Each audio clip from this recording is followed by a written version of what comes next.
Join the conversation. Follow Jason on Twitter. And don't forget to visit the live show fan page on Facebook.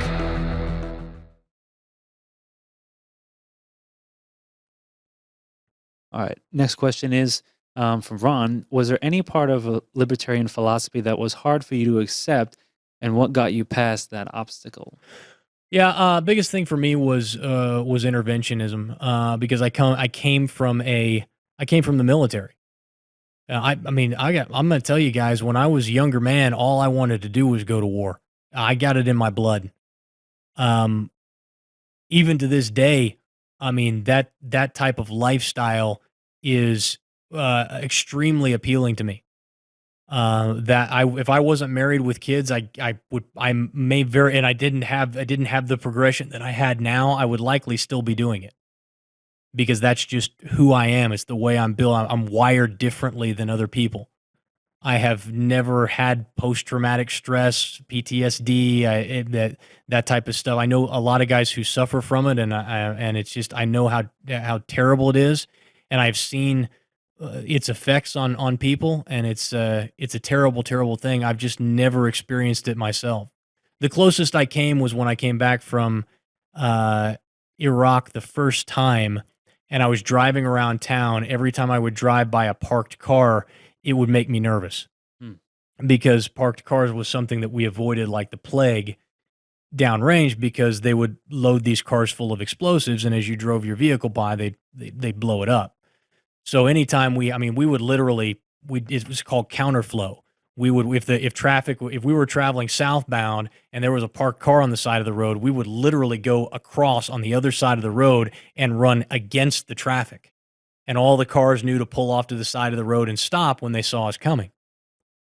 And so we did everything we could. And so now I'm driving around town and I'm rolling by these cars that are, 3 feet away from me. And it's like, you open your mouth, exhale, just in case the bomb goes off, you don't blow your lungs out. It's stuff like that. But even then, I was like, that was very short-lived. A couple of weeks after being home, and I was over that. And even at the time, I recognized how really stupid and ridiculous that was. But other than that, I've never experienced anything like that.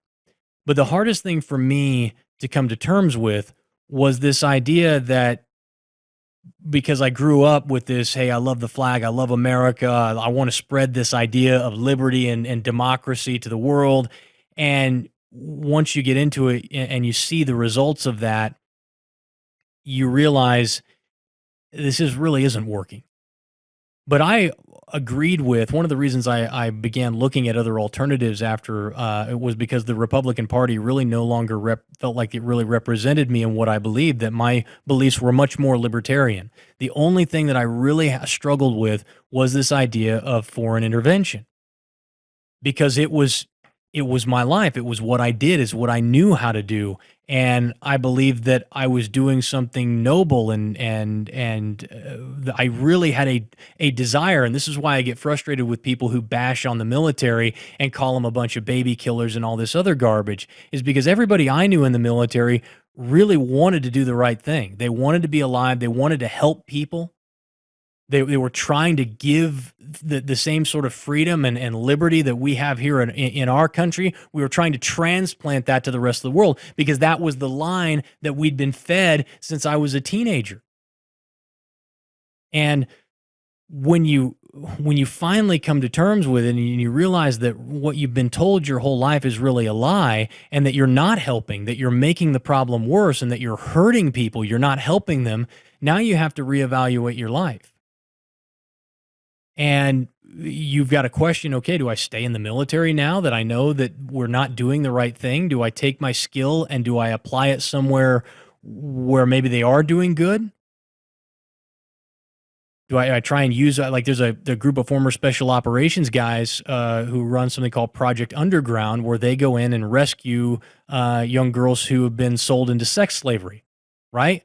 Well, there's some guys, some former SEALs, who use their talent and their skill for violence, and they applied it to something to help benefit people in a positive way. So you've got to start having some of those conversations in your head. But that was, without a doubt, the hardest thing, because it challenged my belief about what I was doing, about who I was, about what kind of person I was. But once I got over that hurdle, and once I admitted that, hey, I was wrong about this, it allowed me to question everything else that I believed. And it allowed me to really drill down and say, all right, is what I believe truly consistent? Without partisan, without applying emotion to it, is this really what I believe? And are my actions consistent with my words? And from that day, guys, I've tried to live my life as best I can according to those 5 principles that I talk to you guys about on this show every day. Because I think they lead to the most liberty, the most amount of wealth and the most amount of prosperity for the most amount of people. No system is going to be perfect, but this is the most perfect system ever devised by man. And I'm so glad that you're here being part of it and sharing it with me. And so please download and subscribe to the show. Share it with a friend. And if you'll do that, I'll be back on Monday to do it all over again. Until then, be safe, be good. I'll talk to you then.